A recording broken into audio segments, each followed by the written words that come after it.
Hello everyone, this is Ashley Tucker. Thank you for joining me today. For today's card, I'm going to be using the Cutieasaurus stamp set from My Favorite Things. I picked out a few of the dinosaurs from the stamp set and I put them into my mini Misti tool, and I'm stamping them onto some Bristol Smooth paper using Gina K Designs Amalgam ink. I chose to use Bristol Smooth paper because I'm going to be coloring in these images using my Arteza Real Brush pens. The Arteza Real Brush pens are watercolor markers, and I find I get the best results with them when I use the Bristol Smooth paper. When I was coming up with the design for this card, the first thing that I knew that I wanted to do was I wanted to make another little boy's card.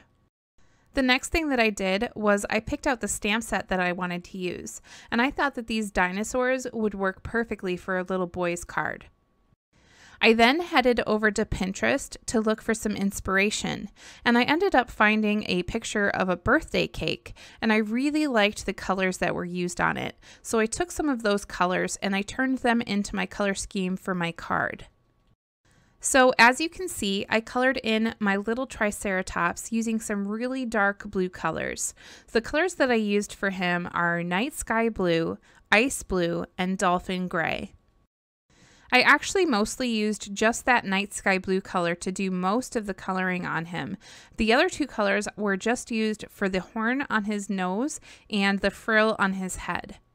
In order to get the shading and the tonal variation using just that one color, I'd start by laying it down in the area where I want it to be darkest, and then I'd take my water brush and blend it out to the rest of the area.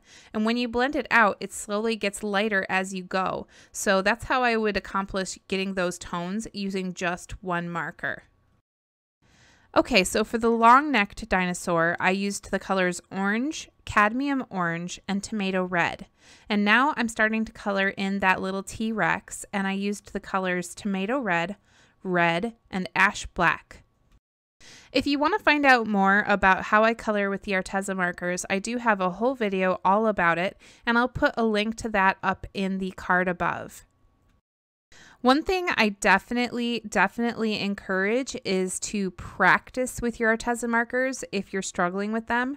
I know that I have not used them in quite a while, and every time I wait a long time and don't practice with them, I find it a little bit harder to use them when I come back to them.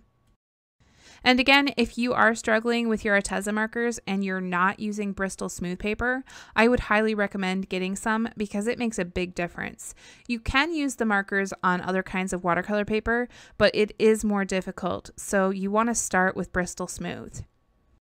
Once I finished coloring with the Arteza markers, I used a couple Prismacolor pencils in order to add some stippling details along the backs of two of the dinosaurs.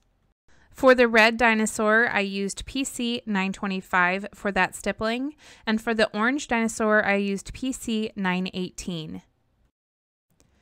Alright, so I have a piece of Neenah Classic Crest Solar White cardstock, which is cut to be 4 1/4 by 4 1/4, and I have that taped down to a hard board, and on top of it, I have the Mod Stripe stencil from Simon Says Stamp.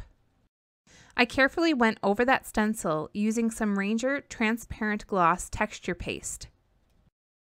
Once that paste was all nice and smoothed out, I carefully lifted up the stencil while the paste was still wet. You want to do it while the paste is still wet because if you let it dry, your stencil is going to stick to your paper.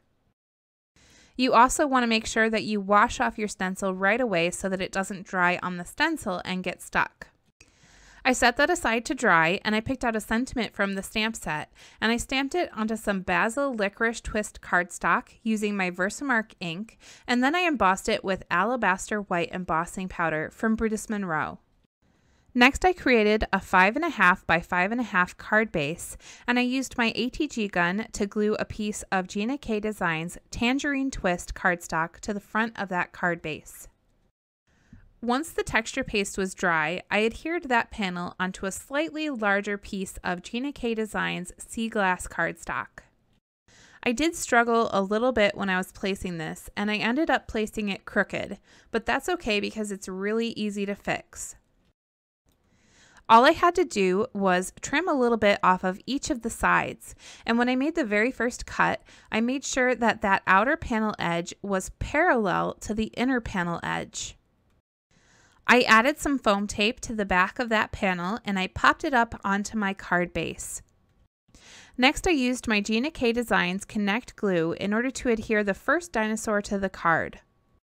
I wanted this dinosaur to look as if he's set back behind the other two dinosaurs, so in order to get that effect, I glued him down with liquid glue and the other two dinosaurs were popped up with foam tape.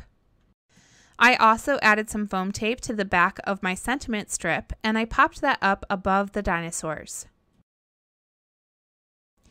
Using a white gel pen, I added a few highlights along the backs of the three dinosaurs. I then used my Wink of Stella glitter brush in order to add some sparkle to that sentiment strip. To finish up the card, I picked out 3 different sequins and I glued them down around the sentiment using Gina K Designs Connect glue.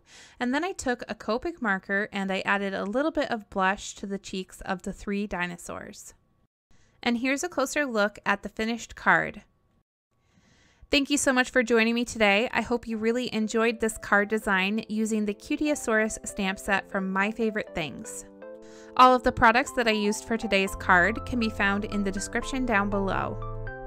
If you're new to my channel and you enjoyed watching today, don't forget to hit the subscribe button. I come out with new card videos every week and I'll be back with another one really soon. Again, thank you so much for watching. I appreciate all of you and I hope you have a good day today.